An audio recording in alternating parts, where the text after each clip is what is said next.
I am the famous American. And I think it would be an interesting, engaging conversation if we were to take the concept of same-sex attraction and Cunningham's law. Okay, I love the concept of Cunningham's law. As a YouTuber for years now, I'm very aware of it. Let me introduce you to it. And I plan to be talking about this a lot. So I just wrote down, if you can Google this yourself, you'll see the same definition. Cunningham's law. The best way to get the right answer on the internet is not to ask a question, it's to post the wrong answer. That makes sense. As a YouTuber, I've been very accustomed over the years when I make a video for people to leave a comment saying either I'm wrong, I'm ignorant, and or I'm also immoral. For whatever the thing is I'm talking about, people love to leave comments saying that. That's a thing on the internet that people like to do.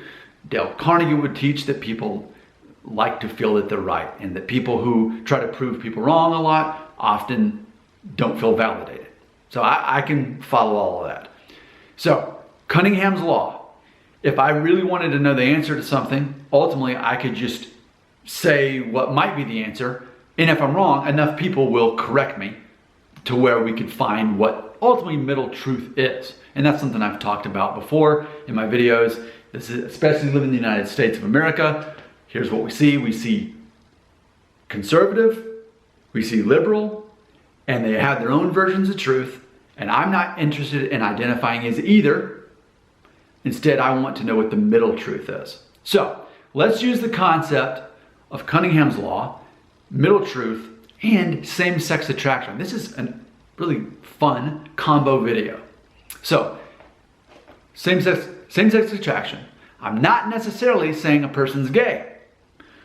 There could be a man who is born as male and identifies as male and is attracted to other males. Yet he never acts on it. Let's pretend this is the 1950s. And it wasn't acceptable back then to be gay, so he never acts on it. And he marries a woman. She never knows he's attracted to other men. They are married, they have kids.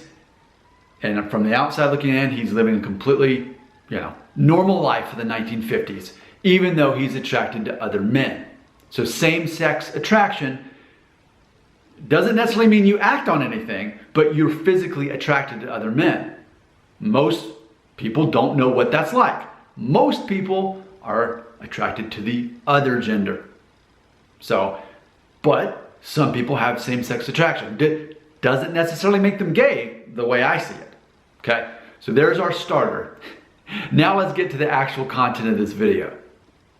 So let's use Cunningham's law in an attempt to understand same-sex attraction a little bit better. So speaking of the far left and right, how's it? I'm looking at a selfie screen. I'm not sure which is left or right. To me, this is left and this is right. So let's look at both extremes on how they tend to generally view same-sex attraction. So here in the United States of America, if you are very conservative, if you hear about someone who is attracted to the same gender, generally what we often hear conservatives say is, it's a choice. They're choosing to be attracted to the same gender. And then on the other side, on the liberal side, they'll say they can't help it, they're born that way. Now, as the middleman, I don't necessarily think that we should go all in either way. I think general rules often apply and do apply, and I feel comfortable knowing that in life, and I feel comfortable in knowing that exceptions exist. But let's use Cunningham's law for both of those concepts. So again, let me read to you Cunningham's law. The best way to get the right answer on the internet is not to ask a question, it's to post the wrong answer. So what I like to do is go all the way on both sides of this argument or this perception, and we can see that neither side can really be right if they really believe what they say they believe. So for those who identify as super conservative, and they would say to be attracted to the same gender, it's their choice, they're making a decision. Okay, well, in my own life experience, I've known people, like there's kids that I grew up with, like I know a female, for example, a couple years younger than me. I knew her like from growing up because she went to preschool with my younger sister. And as a preschooler, this girl would say that she's a man. And I remember my sister would tell me about it. Flash forward, as an adult, that girl, lesbian, openly a lesbian. She just always seemed to be that way. Was that a choice? I don't know how a preschooler could choose that, identifying as a man even though she was a preschooler. I remember this. This was back in the early 90s. I remember this. So if we were using Cunningham's law, I guess we would say that it's always their choice. It's hard for me to, again, imagine that a preschooler would choose to identify as a man when they were really born as a little girl, and that therefore it would be assumed that they would be attracted to females. So that's me using Cunningham's law on that, saying that it's always a choice.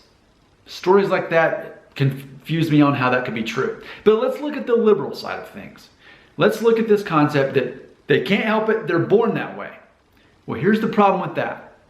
I've talked about this before on this channel, and I've had people tell me, both people who identify as men and women, gay men and lesbians, both multiple times have left comments on my video telling me in the comment section that they weren't always attracted to the same gender, that they started out and things were different. I've had multiple male viewers tell me that they either were abused by other men when they were children, or that their father was abusive, or that their father was absent.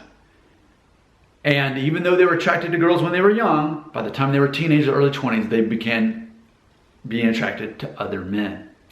I've had other viewers who were identified as lesbian, and they said growing up they were attracted to boys, teenager boys.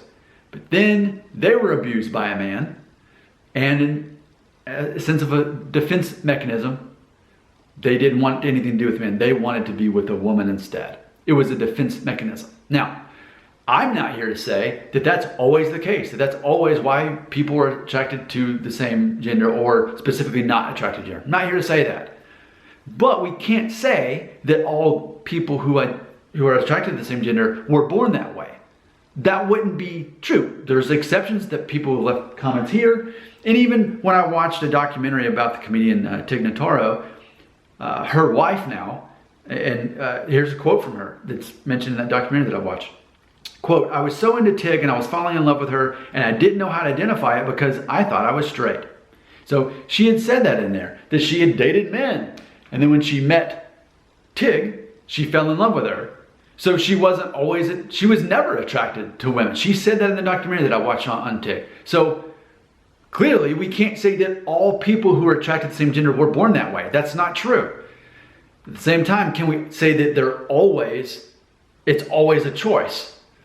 I've seen exceptions either way. I've known also growing up, I've seen this multiple times, where I've seen boys that were always morbidly obese, always overweight, and they were attracted to girls, but girls weren't attracted to them. They didn't even really almost see them as a boy. They just saw them as this morbidly obese character of sorts.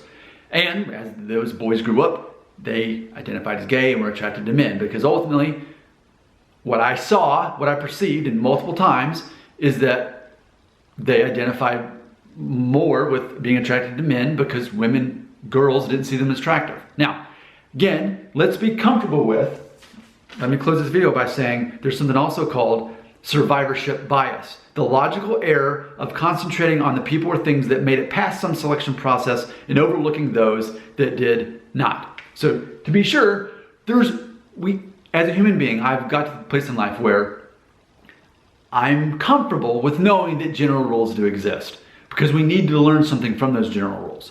But we also need to learn something from those exceptions. So when I hear about a general rule, I embrace the general rule. I'm like, okay, there's a reason that's true most of the time. There's a reason there's exceptions to it. But just because there are exceptions doesn't mean that the general rule still doesn't exist. So let's talk more about this. I want you to leave a comment right here. Let's sort this out. This idea of people tend to want to say that people who are attracted to the same gender choose to be that way. Is that always true though? And people want to say, well, they were born that way. Is that always true though? Using Cunningham's law, leaning all the way in, it already seems that's not always true, that there are general rules and there are exceptions. What do you believe? Comments belong right here.